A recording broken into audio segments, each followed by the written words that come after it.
Hi, my name is Erica Olson. Today we're going to talk about developing and using action plans as part of your strategic planning process. This is a follow-up whiteboard session from how to develop SMART goals, so if you haven't checked that out, look at that first. Let's move into what we've got to talk about today, which is action plan development.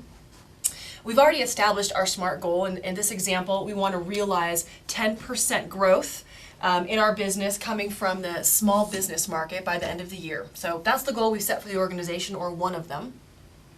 What do we need to do in order to make that goal happen? Set some action plans and some action items and figure out who's going to do them, how much it's going to cost, and when we're going to get them done. So let's look at that. A pretty simple action item to start making this goal happen might be to develop a marketing plan to figure out how we're going to target the small business market. Pretty specific, starts with a verb. We really know what we want done. We want a marketing plan. Who's going to do it? I'm going to assign this to Beth. What's important about the who, and this happens all the time, we want to have shared responsibilities for things. Maybe Beth and Jim are going to develop a marketing plan. Highly recommend having one lead person who we can hold accountable and who they can hold accountable themselves as well for getting this item done. So in this case, it's Beth, one person, the lead. When's she going to start this? Let's say we want to start at the beginning of the year, so beginning of 2010. And we'd like to see the marketing plan completed by the end of the first quarter or the end of March. Resources, identifying how much money it's going to take to develop the marketing plan. In this case, we're going to say no dollars because Beth is the director of marketing and that's what she does. So it's just her time and we need to make sure she has the time to do that. But as far as hard dollars go that we need a budget for, none. Let's go back over here to priority. So assume, of course, there's quite a few more action items that come out of making this goal happen. We'd like to assign a priority for how important is this particular action item in the scheme of things. In this case, let's hypothetically say it's pretty high. We really need to get the plan in place in order to start seeing revenue generated from targeting this market.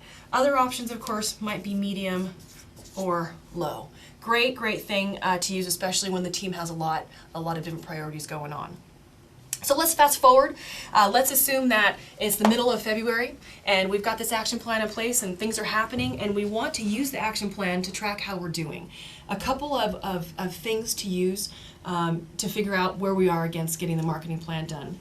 One is what percent complete are we against the action item, and two, what's our status?